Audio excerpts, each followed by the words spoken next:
have discussed whether or not Loot Lake right now is one of the hottest drops in the game. You have a number of duos, high-power duos that have dropped there consistently thus far. Do you think going into this game 5 and 6, we're gonna see similarly contested early drops, or are people gonna change up the strategy with the amount of prizing on? I think the thing that we've seen so far is the teams that stick to their strategy are the teams that are, staying out on top. It's why they're consistently placing, say, Sap and Zate, for example. Wouldn't be surprised to see people stick with their normal game one more time. Again, as Sundown did a great job of highlighting, Dr. Lupo, one big performance, 12 elims in a victory royale, 22-point game would shoot you way up the leaderboards. Oh, yeah. So you can't count yourself out yet, as we do see our last match winners currently on our screen. Uncontested there. Nyrox dropping in an early baller, a very pivotal piece for late game survival. Going to farm up all the materials he can inside.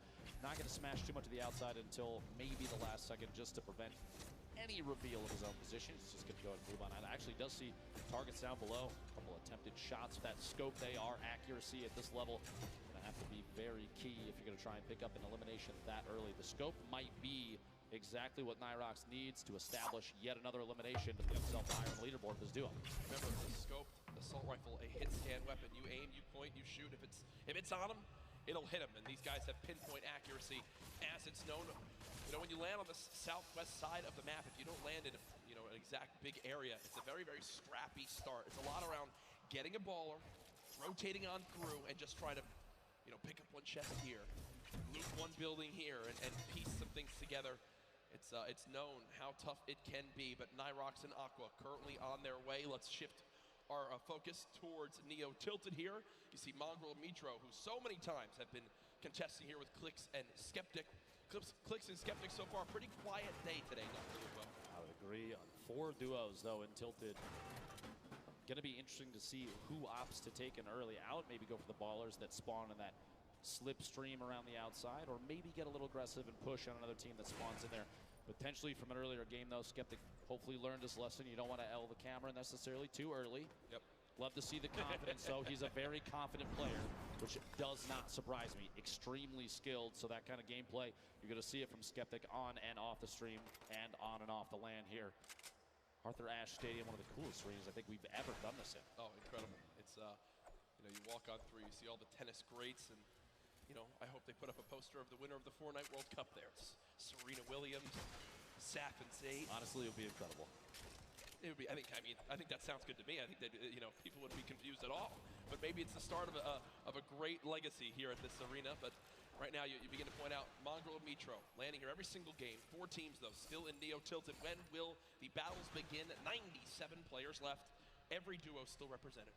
Crazy powerful loadout. You saw he has 4 shadow bombs this early in the game. Yeah. Those are incredibly powerful going into late game, especially when you're attempting to avoid confrontation as much as possible until just the right moment. You can shadow bomb out of almost anything. Granted, the people that may see you rotate don't have pinpoint accuracy, right, which honestly is typically the case in a lobby like this.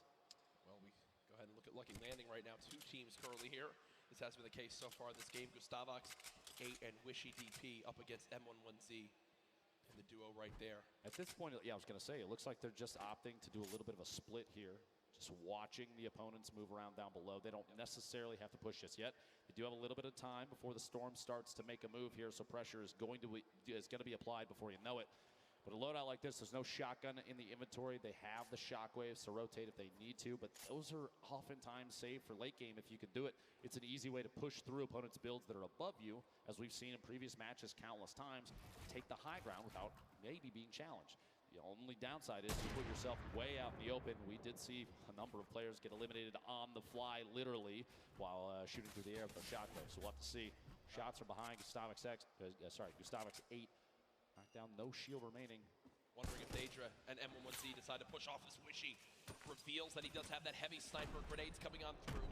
Quick little reaction right there to box up for a brief moment. But remember, when you get that shield broken, there is a unique animation and sound effect. So Daedra and M11Z know that Gustavox on top has no shield left, and that heavy sniper rips through the wood right there. Good coordination to get some damage done on this player. Saw Daedra holding that edit, that pyramid at the top, so we can look through, and shots from the duo up above, Wishy and Gustavox, well coordinated. No push yet. This is kind of a stalemate at this point, which for all four of these players may end up biting them in the back. That being said, Wishy, the fly in right there, pushing up, trying to get past, moving over to this brick pig, make their way into maybe a little bit of side cover. Shrine made for me on the map is. Now Wishy will go ahead and loot that chest alongside Gustavux, who are both out of shields. Looks like Daedra and F1Z did what they wanted to, which is to push them out of Lucky Landing. Not sure if they're going to continue to pursue this. It doesn't appear so right now. And all things considered, I don't think they need to, right? They can go back now, farm up this whole area, check for the certain loot spots that may have been missed, and continue to get materials now. Moving towards Dusty Divot. Rogue members Tetra and Eclipse currently building it up with players just below. Clix and Skeptic, the duo underneath. A little bit of a split for Tetra and Eclipse. Hopefully does not come to bite them in the back. We'll see here in a second. Eclipse pushing up, trying to match position with Tetra. Shots on the baller. You don't want to see those things last too long. Nobody was in it. It was just rolling down the hill. And this could be really useful, Ben, because the players down low that are going to get by this airstrike, I believe it's Clix and Skeptic, are only building with Wood, and Wood gets shredded on through, and Skeptic, because of that, now down to just 25 HP, and that might be the green light for this duo to push on forward. One player challenging up top. Eclipse has him trapped in the box. Does take a little bit more damage. It will be a build battle for height. Eclipse with a ton of materials, but look at the elimination feed. Tetra with the elim onto Skeptic, so it's a 2 versus 1. Clix all by himself. Even if there's a sacrifice to the 2v1, that 1v1 afterwards and the pickup, the revive your teammate might be the best play. We'll see here in a second. Pressure from above, not yet. Clix all on his all by himself right there. To take just a second and heal up. Any chance you can get to get a little bit of HP might be the key to staying alive. And this is where I believe adjustments need to begin to be made, right? Eclipse and Tetra, as they push on forward. Clix now all by himself, try to force him to happen. There's no shot right there as he goes down. The day of struggles for Skeptic and Clix continue.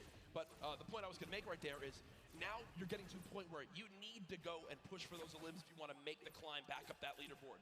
Eclipse and Tetra obviously still have some work to do in that 2 versus 1 before another team can begin to push on in and try to steal that last elimination. They have to force the 2v1. Thankfully, Clix does it for them. They get the free elim and win that fight at Dusty Divot.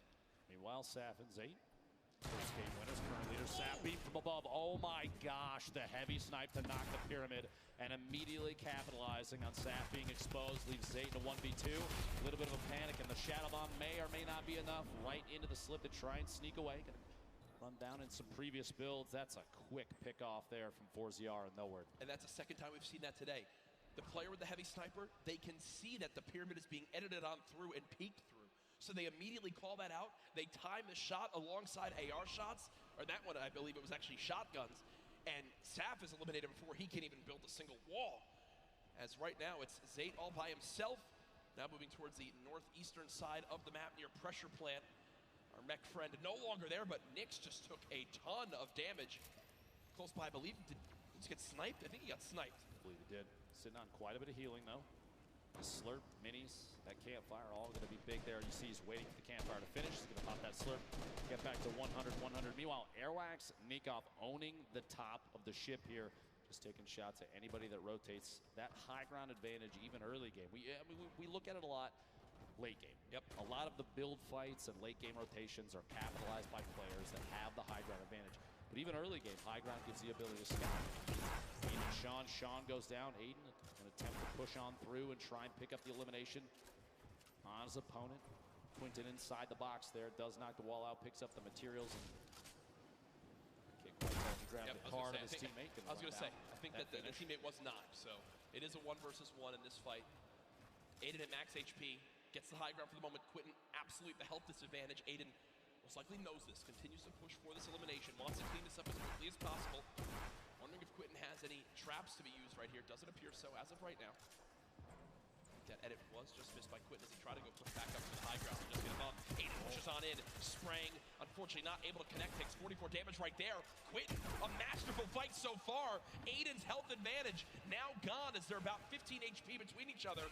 But Aiden has the chug splashes, and Dr. Lupo, they show off just how good they are right there. Quinton stuck all the way up top, popping that med kit, trying to get back to 100 HP. Aiden and Quinton in a little standoff here, a back and forth of epic proportions. Quinton, there's the storm. A little bit of pressure. You got up above. Quinton trying to watch that, holding that pyramid edit with a peek. Trying to catch himself up inside the pyramid by resetting. Can't quite do it. Does fight for high ground. Aiden on controller. Don't forget that. One of the best controller players we've ever seen. 101 HP remaining.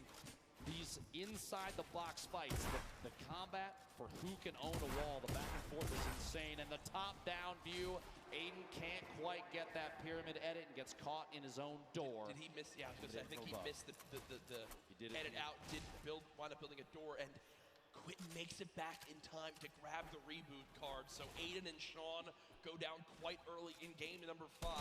74 players remaining. Storm Surge still currently in play. Zayt and Sav far above it at 385 damage above. Shouldn't really have to worry about that too much. As Zayt is in another skirmish right here. Dr. Lupo not deciding to use the chug splashes to get that health up. An interesting note here, you see Zayt taking single swings the wall that he doesn't own. He's attempting to bait the player from stopping a heal. He wants him to disengage from that so he can basically force a fight. He doesn't want them to get any of that HP back. You got the floor. Shield. And he already had that wall! Oh my gosh, and Tux goes down. What an angle shot from Zayt there. And that right there is Zayt baiting his opponent into making that exact move. What you just saw was why Zayt has remained one of the best players in competitive Fortnite from the very early days. He replaced the first wall before that fight even began.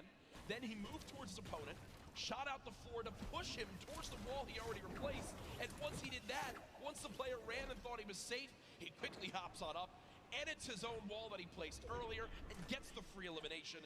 It's one of those plays that separates Zayt from the millions of other players that play Fortnite. There's a reason they won that first game, Jack. It's going to show through and through throughout all these matches. Ziff called on your screen here. Game 5. 2 matches remaining. It's a very easternmost zone, Dr. Lupo, so you're looking towards it right now. Lonely Lodge will still narrowly be in play. Outside of that, just the drone ship from up above. The right side of your screen, don't get the format for these. Oh, Quinn goes down. I think he got caught with his build still in his hand. He wasn't expecting it. See the blueprint out. You hate to see that. The victory royale worth 10 points. Top 5 is 7. Top 10 is 5. Top 15 gets you 3. And every elimination, that single point, and every elimination so valuable in 6 matches. We're not looking at the same 10 that we saw in the qualifying weeks. You have only the 6, but it's a guaranteed 6. You have to take advantage of every elim you can, because looking at the leaderboard like Sundown did earlier, 17 points at that time spread first to 10th place. Yep.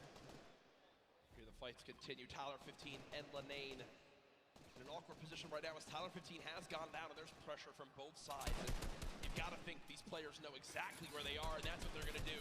Already 4 eliminations between Forziar as well as Noward, and they're trying to get this wall replaced. They've got one. Did he get the pyramid as well? I can't tell as of right now. Interesting note about Tyler 15 and Lanane. They had planned to run just the first qualifier, week 2 together. And if they did not qualify for the World Cup, they agreed that they were going to try and hook up with their normal duos. Yep. And lo and behold, they qualified for the World Cup. So here they are. They have not spent a whole lot of time together. And it's amazing to say that, because the cohesion between those two, oftentimes when we watch them, they're on top of each other's game the entire time. Yep. That's why they made it this far. 65 players left. The next storm surge could be happening soon. You see the shockwave grenades used as Crims right now eats a rocket to the face, down to just 79 HP. Thankfully, if you're a Crims fan, he does have 5 minis to pop, 2 big shields. I'm sure Spades. Oh no, Spades is full health, so I was gonna say, I'm sure Spades, if he needs some shields, they are good to go. They are good to go. Spades just needed more AR ammo to keep shooting, Dr. Lupo. Exactly. Hold down that left click and see what you can get. Especially in situations like this. We even saw that kind of thing happen in the Pro-Am. I think Tim the Tatman faced attacks from multiple sides while in the box. It happens. A number of players know how that feels, and so the ammunition does get chewed through quite quickly. Absolutely is. You see where all these players are stacked up. Rope DW and Blue T taking over that main lodge right now. Sis Lucky. Don't see the duo anywhere, so Sis Lucky might be all by himself at the moment. 62 players left. Zayt, remember, by himself. Saf did get cut down earlier on, and it looks like Vinny also all alone. Maybe Zexor dropped earlier on in this game too. Going into these late games, Jack. Yeah. Especially when we're on the second to last. Pressure is at an all-time high for some of these players. especially the ones that have never experienced a LAN event like this. And this is the biggest one that Fortnite has ever had. Do you think they're going to be able to capitalize on that, take advantage of their own nerves, and use that to climb the leaderboard? I mean, or is it going to get the best of them? I'm just really, I can't even speak from experience on this. I mean, yeah, sure, I played at a few pro-ams and sure outplaced you, Tim, Ninja, well, basically everyone yesterday as I got top 8, and that was an incredible performance that I'm truly proud of.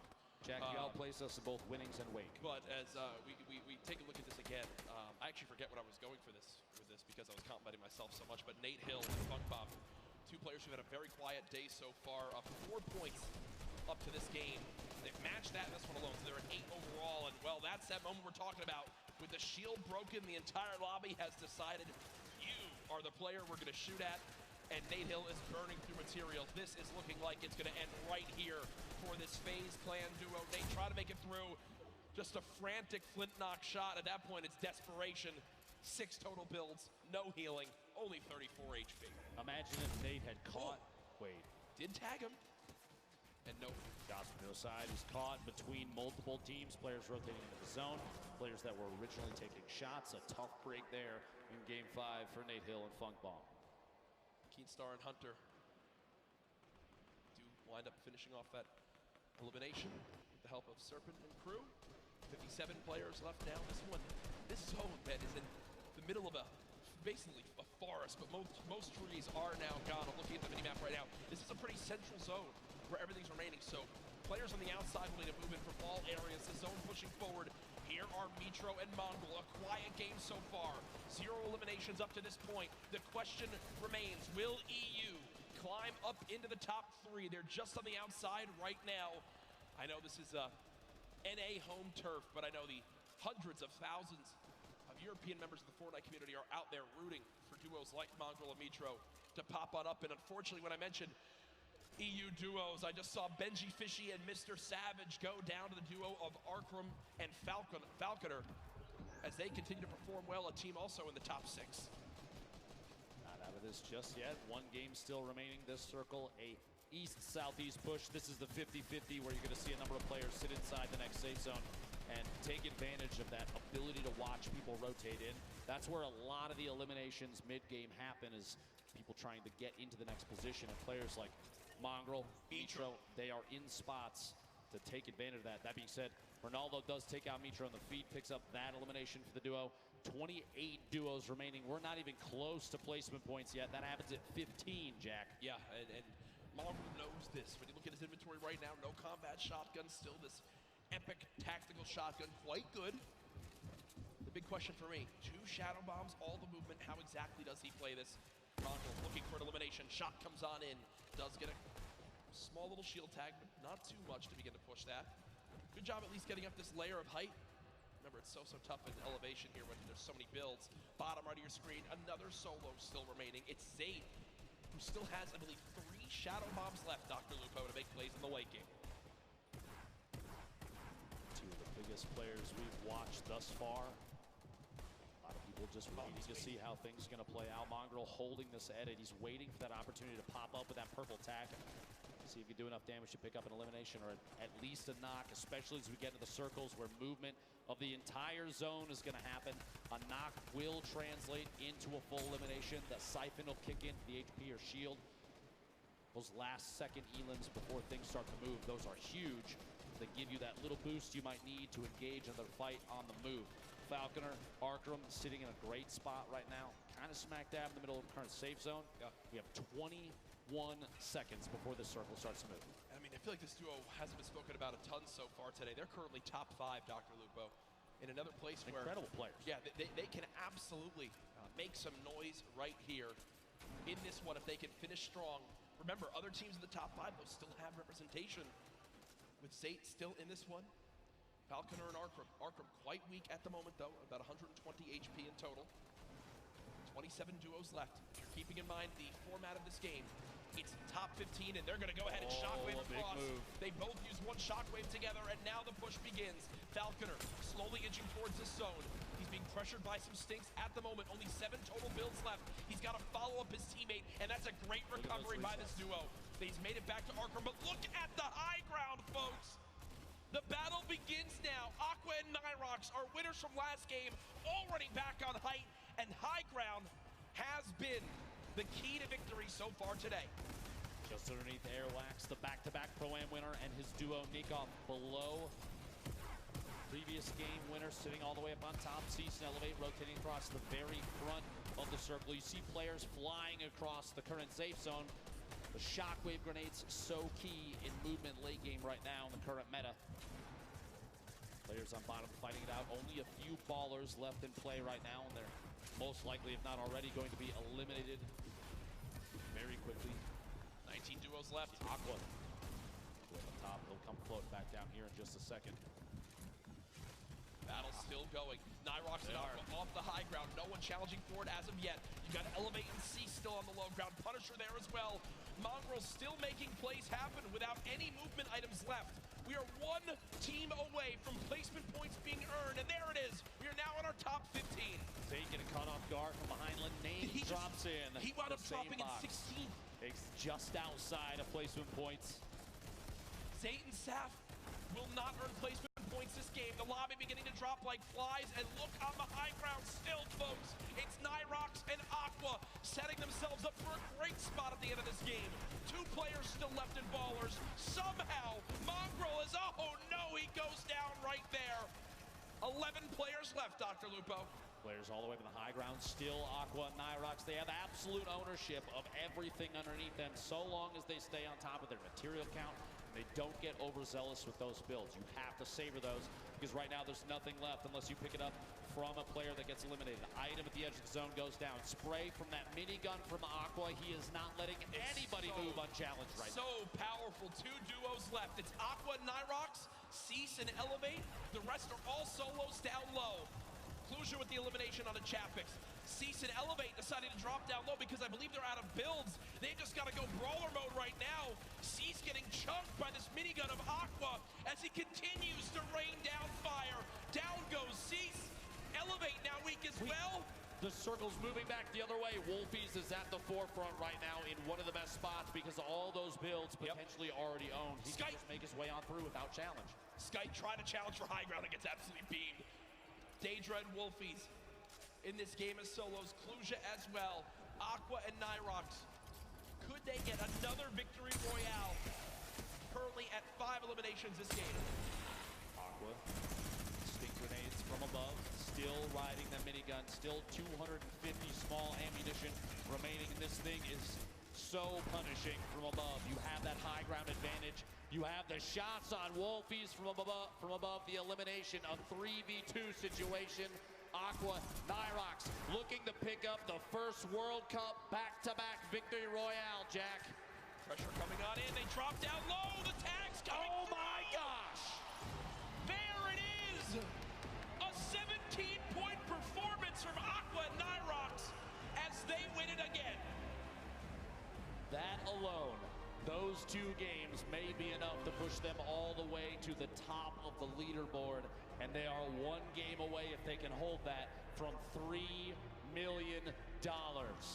My goodness, folks, here it is again. Aqua with that minigun up top just made it impossible for any other team to even try to contest them on high ground. They send Nyrox down, Clusia there as well. Here, Clusia was doing everything he could, but again, when you're at a number disadvantage, Dr. Lupo, a health disadvantage, when you're on the low ground as well, I mean, I just don't see how you could even win the game. He tried to edit him down. Unfortunately, just can't hit the final shots as Aqua still drops him with 200 HP. And again, much deserved as they take the victory royale. The reactions from these players are one of my favorite parts, especially at this level, Jack. Yeah. 1 game remaining.